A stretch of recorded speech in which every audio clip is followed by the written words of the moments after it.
Hello दोस्तों, फिर से स्वागत है हमारे YouTube channel SST study point पर। दोस्तों हम 12th क्लास पॉलिटिकल साइंस का सेकंड बुक का सेकंड चैप्टर जो है हमारा एक दल के प्रभुत्व का दौर, era of one party dominance, इस चैप्टर के मोस्ट इंपॉर्टेंट क्वेश्चन कर रहे हैं। और इस चैप्टर पर जो है मैंने 2 वीडियो बना दिया, अगर आपने नहीं देखे हैं तो डिस्क्रिप्शन में जो है उन दोनों वीडियो का लिंक मिल जाएगा। और मैंने जो है उन दोनों वीडियो में इस चैप्टर के कुछ मोस्ट इंपॉर्टेंट क्वेश्चन बताए हुए हैं। और आज के वीडियो में दोबारा से कुछ क्वेश्चन लाया हूँ मोस्ट इंपॉर्टेंट, जो बार बार बोर्ड एग्जाम में पूछे जाते हैं। तो वीडियो के अंत तक बने रहिए। ठीक है दोस्तों, आज की वीडियो का जो पहला क्वेश्चन है दोस्तों, देखिए क्या है। पहला क्वेश्चन है, लोकतांत्रिक व्यवस्था में विरोधी पक्ष से क्या अभिप्राय है। ठीक है, पहला क्वेश्चन है, लोकतांत्रिक व्यवस्था में विरोधी पक्ष या विरोधी दल से क्या अभिप्राय है। 1952 तथा 1957 की पहली 2 संसदों के दौरान विरोधी पक्ष की किन्हीं 2 गतिविधियों का वर्णन कीजिए। तो इस क्वेश्चन में जो है दो क्वेश्चन छुपे हुए हैं। पहला क्या पूछ रहा है कि लोकतांत्रिक व्यवस्था में विरोधी दल क्या है, इससे क्या अभिप्राय है, विरोधी दल या विरोधी पक्ष से क्या अभिप्राय है, इसका डेफिनेशन लिखना है। और उसके बाद जो है प्रथम आम चुनाव 52 से लेकर 1957 की पहली 2 संसदों के दौरान विरोधी पक्ष की क्या भूमिका रही है या गतिविधियाँ रही है। ठीक है, तो इन दोनों बातों के बारे में लिखना है। तो देखिए इसका आंसर कैसे लिखना है आपको, मोस्ट इम्पोर्टेंट है ये, 6 नंबर में बहुत ज़्यादा पूछा जाता है। ठीक, तो पहले देखिए डेफिनेशन, विरोधी दल या विरोधी पक्ष से क्या अभिप्राय है। लोकतांत्रिक व्यवस्था में विरोधी पक्ष से अभिप्राय उस दल या उन दलों से है जो बहुमत प्राप्त करके सत्ता में नहीं आते और विपक्ष में बैठते हैं। ठीक है, विरोधी दल वह दल होते हैं जिनको बहुमत तो मिलता है परंतु वे सत्ता में नहीं बैठते हैं, विपक्ष में बैठते हैं। ठीक है, जैसे अभी जो है विपक्षी दल कौन सी है, सेंटर में जो विपक्षी दल है इंडिया में कौन सी है, कांग्रेस पार्टी है। ठीक है, उन्हें मतलब वोट तो मिला परंतु वो विपक्षी दल बनकर रह गए। ठीक है, विजयी नहीं हो पाए पूर्ण रूप से। ठीक है, सरकार नहीं बना पाए।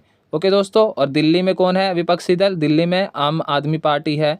ठीक है, और दिल्ली में सरकार किसकी है, भारतीय जनता पार्टी की है। और सेंटर में भी जो है भारतीय जनता पार्टी की है अभी वर्तमान में।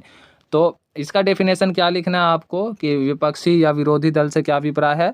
लोकतांत्रिक व्यवस्था में विरोधी पक्ष से अभिप्राय उस दल या उन दलों से है जो बहुमत प्राप्त करके सत्ता में नहीं आते हैं और विपक्ष में बैठते हैं। ठीक है, ये हो गया डेफिनेशन। ठीक है दोस्तों, इसके बाद देखिए दोस्तों, प्रजातंत्र में विपक्ष की भूमिका महत्वपूर्ण होती है, इसलिए लोकतंत्र में विपक्षी दलों का होना आवश्यक है। इसका महत्व क्या होता है, देखिए विपक्षी दल का जो है प्रजातंत्र यानी लोकतंत्र में इसका बहुत ज़्यादा महत्व होता है।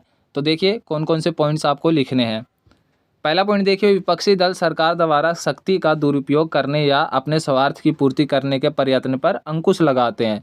विपक्षी दल जो है जिनकी भी सरकार बनी हुई है ना, उनको शक्तियों का दुरुपयोग करने से रोकती है विपक्षी दल।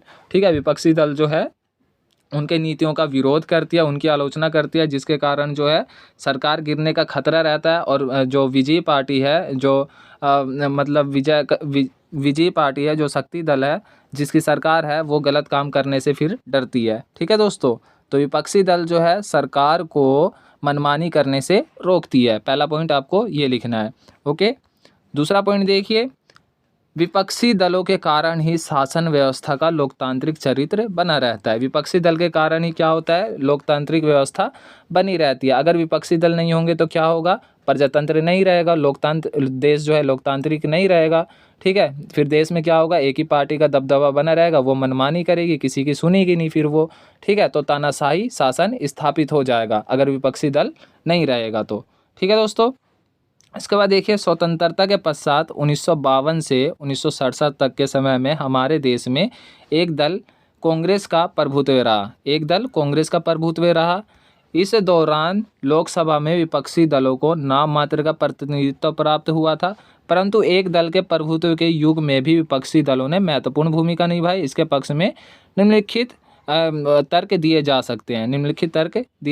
एक दल का प्रभुत्व रहा, परंतु जो है छोटी छोटी जो पार्टियां थी, चाहे भारतीय जनसंघ पार्टी हो या कम्युनिस्ट पार्टी हो, ये सब जो छोटी छोटी पार्टियां थी विपक्षी रूप में रहे। ठीक है, विपक्षी दल के रूप में रहे और इन्होंने जो है महत्वपूर्ण भूमिका निभाए। ठीक है दोस्तों, विपक्षी दलों द्वारा कांग्रेस की नीतियों और व्यवहारों की आलोचना की गई। विपक्षी दलों ने शासक दल पर अंकुश लगाया। ठीक है, कांग्रेस की नीतियों का आलोचना किया गया विपक्षी दलों द्वारा, जो छोटी छोटी पार्टियां थी उनके द्वारा। और विपक्षी दलों ने शासक दल पर अंकुश लगाया मनमानी करने से, क्योंकि इसका पूर्ण रूप से प्रभुत्व था कांग्रेस का स्वतंत्रता के बाद, लेकिन फिर भी जो है विपक्षी दलों ने इन पर अंकुश लगाए रखा। ठीक है, दूसरा पॉइंट देखिए, इन दलों ने लोकतांत्रिक राजनीति विकल्प की संभावना को जीवित रखा, लोकतांत्रिक व्यवस्था को बनाए रखा। ठीक है, देश में एक दल का प्रभुत्व होने के बावजूद भी विपक्षी दलों ने देश में क्या किया, लोकतांत्रिक व्यवस्था को बनाए रखा। ठीक है, ऐसा करके इन दलों ने व्यवस्था जन्य रोष को लोकतंत्र विरोधी बनने से रोका। ओके दोस्तों, जो शक्तिशाली पार्टी थी उसे लोकतंत्र विरोधी बनने से या तानाशाह बनने से रोका इन्होंने, विपक्षी पार्टियों ने स्वतंत्रता के बाद। ओके, तीसरा पॉइंट देखिए, विभिन्न अवसरों पर सत्ताधारी दल द्वारा विपक्ष के नेताओं के विचारों का सम्मान किया जाता था। प्रधानमंत्री नेहरू स्वयं विपक्ष के नेताओं को निमंत्रण देते थे और उनका सहयोग मांगते थे। ठीक है, विभिन्न अवसरों पर क्या किया गया, जो सत्ताधारी दल था, जो कांग्रेस पार्टी के जो नेता थे, उन्होंने जो है विपक्ष के नेताओं के जो विचार थे, विपक्षी नेता द्वारा जो आलोचना की जाती थी सत्ताधारी जो कांग्रेस पार्टी के नेताओं की या कांग्रेस पार्टी के नीतियों की, तो विपक्षी दलों से जो है ये जो है मदद मांगते थे कि और जो है क्या इन नीतियों में सुधार किया जाना चाहिए। जैसे यहाँ पे एग्जांपल दिया गया है कि नेहरू स्वयं विपक्ष के नेताओं को निमंत्रण देते थे और उनका सहयोग मांगते थे कि और जो है क्या सही तरीका अपनाया जा सकता है इन नीतियों को मतलब सही ढंग से लागू करने के लिए या इन नीतियों को सही से बनाने के लिए। ओके दोस्तों, तो ये सब पॉइंट्स जो है आपको लिखने हैं। ओके, तो पहला क्वेश्चन जो हमारा था वो क्या था, पहला क्वेश्चन था कि मतलब विपक्षी पार्टी से क्या अभिप्राय है, या सत्ता में विपक्षी दल का क्या योगदान होता है, या विपक्षी दल कौन होते हैं और इनका जो है क्या भूमिका होती है। ठीक है, पहला क्वेश्चन ये था हमारा। ठीक, तो इसका आंसर जो है ये सब आपको लिखना है। ओके फ्रेंड्स, इसके बाद देखिए दूसरा क्वेश्चन जो बनता है हमारा आज की वीडियो का, ये भी मोस्ट इम्पोर्टेंट है। 1952 से भारत में मतदान पद्धति में लाए गए किन्हीं 4 महत्वपूर्ण परिवर्तनों का वर्णन कीजिए। ये सब जो है कई बार पूछे गए हैं एग्जाम में, इसीलिए मैं इन सब क्वेश्चन को कराता हूँ आपको, बार बार यही सब रिपीट होते रहते हैं। ठीक है दोस्तों, तो मोस्ट इंपॉर्टेंट क्वेश्चन है, 1952 से भारत में मतदान पद्धति में लाए गए किन्हीं 4 महत्वपूर्ण परिवर्तनों का वर्णन कीजिए। तो देखिए इनमें क्या क्या बातें लिखनी है आपको। प्रथम आम चुनाव से लेकर 2004 तक के आम चुनाव तक मतदान के तरीके में निम्नलिखित बदलाव आए हैं। ठीक है, अब तक जो है या 2004 तक जो है मतदान के तरीकों में निम्नलिखित बदलाव आए हैं। क्या क्या बदलाव आए हैं, देखिए पहला पॉइंट, प्रथम आम चुनाव में हर एक मतदान केंद्र में प्रत्येक उम्मीदवार के लिए एक मतपेटी रखी गई और मतपेटी पर उम्मीदवार का चुनाव चिन्ह अंकित किया गया। प्रत्येक मतदाता को एक खाली मतपत्र दिया गया जिसे उसको अपनी पसंद के उम्मीदवार की पेटी में डालना था।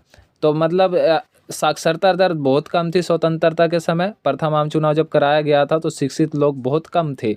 तो चुनाव को आसान तरीका बनाने के लिए, आसान तरीके से चुनाव कराने के लिए पर जितने भी उम्मीदवार थे ना, सबके लिए जो है अलग अलग मतपेटियाँ बनाई गई और उस पेटी पर जो है सभी के जो है चुनाव चिन्ह लगाए गए। ठीक है, और जो वोट दे रहे थे उनको एक खाली चिट्ठी दिया गया। ठीक है, उस चिट्ठी को जो है अपने मनपसंद नेताओं के या मनपसंद पार्टी के मतपेटी में डालना था। ठीक है, और वो जो है मतपत्र जो था जिसकी अधिक संख्या में होती थी उन्हें विजय घोषित कर दिया गया प्रथम आम चुनाव में। ओके, उसके बाद देखिए दूसरा पॉइंट देखिए क्या बदलाव आया। प्रारंभिक 2 चुनाव के पश्चात, पहले 2 चुनाव के बाद क्या हुआ, मतपत्र पर उम्मीदवार का नाम और चुनाव चिन्ह अंकित किया जाने लगा। मतदाता को इस मतपत्र पर अपनी पसंद के उम्मीदवार के नाम पर मुहर लगानी होती थी। अब पहले 2 आम चुनाव में क्या किया गया, खाली मतपत्र दिया जाता था उम्मीदवार को और मतपेटी में डालना होता था उसे। और पहले 2 आम चुनाव के बाद फिर क्या मतलब सुधार किया गया कि मतलब मतपत्र पर उम्मीदवार का नाम और चुनाव चिन्ह अंकित किया जाने लगा। मतदाता को इस मतपत्र पर अपनी पसंद के उम्मीदवार के नाम पर मुहर लगानी होती थी। ठीक है, ये बदलाव आया। इसके बाद देखिए 1990 के दशक के अंत में इलेक्ट्रॉनिक वोटिंग मशीन ईवीएम, ठीक है, जिसका आज तक उपयोग हो रहा है, ईवीएम का प्रयोग प्रारंभ हुआ 1990 के दशक में। 2004 तक पूरे देश में ईवीएम का प्रयोग चालू हो गया और आज वर्तमान में भी जो है ईवीएम के आधार पर ही वोट वोटिंग होती है, ठीक है, ईवीएम द्वारा ही वोटिंग कराया जाता है। ओके फ्रेंड्स, तो ये जो है 1952 से लेकर अब तक के जो है चुनाव में सुधार हुए हैं, वो वे सब जो है पॉइंट लिखने हैं, ठीक है, जो चुनाव में बदलाव हुए हैं ना, वे सब पॉइंट्स इसमें लिखने हैं इस क्वेश्चन में। तो काफ़ी आसान है ये, और 4 ही पॉइंट है, ठीक है। क्वेश्चन देख लीजिए, 1952 से भारत में मतदान पद्धति में लाए गए किन्हीं 4 महत्वपूर्ण परिवर्तनों का वर्णन कीजिए। तो काफ़ी आसान पॉइंट्स है ये, इन चारों को अच्छे से याद कर लीजिए। अब देखिए दोस्तों, एक एक नंबर में भी ये सब जो है कुछ क्वेश्चन पूछे जाते हैं इस चैप्टर में से। जैसे एक दलीय व्यवस्था से क्या अभिप्राय है, एक दलीय व्यवस्था किसे कहते हैं, ठीक है, और एक दलीय व्यवस्था वाले देश कौन कौन से हैं, ये सब बात आपको याद होना चाहिए। एक दलीय व्यवस्था एक राजनीतिक व्यवस्था है जिसमें केवल एक पार्टी को कानूनी रूप से काम करने की अनुमति होती है। इस व्यवस्था में एक ही पार्टी का सभी संस्थाओं पर पूर्ण राजनीतिक नियंत्रण होती है। सभी संस्थाओं यानी कौन कौन सी संस्थाओं पर, जैसे विधायिका, कार्यपालिका, न्यायपालिका, इन सब संस्थाओं पर जो है केवल एक ही पार्टी का नियंत्रण होता है। और एक दलीय व्यवस्था में जो है अन्य दूसरी पार्टी को चुनाव लड़ने का अधिकार नहीं दिया जाता है। केवल एक ही पार्टी रहेगी और एक ही पार्टी हमेशा विजयी होती रहेगी, ठीक है। एक दलीय व्यवस्था वाले देश कौन कौन से हैं? चीन, उत्तर Korea, North Korea, Vietnam, Laos, Cuba, ये सब जो है एक दलीय व्यवस्था वाले हैं, जहाँ पर एक ही दल काम करती है, एक ही दल हमेशा जीतती रहती है। लेकिन भारत में क्या है, भारत में तो बहुत सारे दल हैं। भारतीय जनता पार्टी हो गई, कांग्रेस पार्टी हो गई, ठीक है, और भी बहुत सारे पार्टी हैं, आम आदमी पार्टी हो गई, बहुत सारे पार्टियाँ हैं। तो कोई भी जो भी विजयी होती है उन्हें वो जो है सरकार बनाती है। लेकिन एक दलीय व्यवस्था में ऐसा नहीं है, एक दलीय व्यवस्था में विपक्षी पार्टी होती ही नहीं है।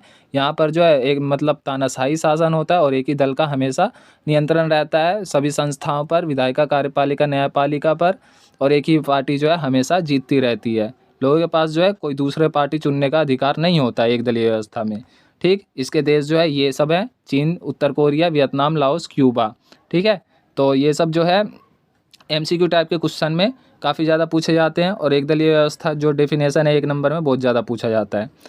इसके बाद देखिए द्विदलीय प्रणाली क्या है, ठीक है। द्विदलीय व्यवस्था क्या है? इसमें 2 प्रमुख राजनीतिक दल सरकार के भीतर राजनीति को प्रभावित करते हैं। इसमें जो है 2 पार्टी रहते हैं और 2 ही पार्टी जो है चुनाव लड़ते हैं। 2 दलों में से आमतौर पर एक के पास विधायिका में बहुमत होता है और प्राय बहुमत या शासक दल कहा जाता है, जबकि दूसरा अल्पमत या विपक्षी दल कहलाता है। उदाहरण संयुक्त राज्य अमेरिका। संयुक्त राज्य अमेरिका में जो है दोहरी पार्टी व्यवस्था है, ठीक है, 2 पार्टी, केवल 2 ही पार्टी है यहाँ पर, 2 पार्टी से अधिक नहीं है, ठीक है। जैसे भारत में बहुपार्टी व्यवस्था है ना, तो यहाँ पर जो है संयुक्त राज्य अमेरिका में दोहरी पार्टी व्यवस्था है, द्विदलीय व्यवस्था है, ठीक है, द्विदलीय प्रणाली है। द्विदलीय प्रणाली में 2 ही दल होते हैं और 2 ही दल जो है चुनाव लड़ते हैं, ओके। और इसका जो एग्जाम्पल है क्या है, कौन सा देश है? संयुक्त राज्य अमेरिका, ठीक है, USA। इसके बाद देखिए बहुदलीय व्यवस्था क्या होता है। बहुदलीय व्यवस्था एक ऐसी राजनीतिक व्यवस्था है जिसमें एक देश के अंदर विभिन्न राजनीतिक पार्टियां चुनाव में भाग लेती हैं, और जिस पार्टी को जनता का बहुमत प्राप्त होता है वह सत्ता में आ जाती है, ठीक है। बहुदलीय व्यवस्था में क्या है कि मतलब बहुत सारी पार्टियां चुनाव लड़ेगी, किसी भी पार्टी को अगर बहुमत मिला, जिस पार्टी को लोगों ने समर्थन दिया, वह पार्टी जो है क्या होती है? विजयी होती है और सरकार बनाती है। ओके दोस्तों, बहुपार्टी व्यवस्था भारत में जो है बहुदलीय व्यवस्था है, ठीक है। एग्जाम्पल देखिए बहुदलीय व्यवस्था का, Bharat, Pakistan, Brazil, Denmark, France, Germany, Nepal, Italy आदि जो है बहुदलीय व्यवस्था वाले देश हैं, ठीक है। तो आपको याद रखना है कि मतलब एक दलीय व्यवस्था क्या होता है और एक दलीय व्यवस्था वाले देश कौन कौन से हैं, ठीक है। दो दलीय व्यवस्था से क्या अभिप्राय है, द्विदलीय व्यवस्था क्या होता है, और द्विदलीय से संबंधित कौन सा देश है अभी, ठीक है। बहुदलीय व्यवस्था क्या है, बहुदलीय वाले देश कौन से हैं, एग्जाम्पल, ठीक है। ये सब आपको याद रखने हैं, ठीक है। 1 नंबर और 2 नंबर में ये सब बहुत ज़्यादा पूछे जाते हैं।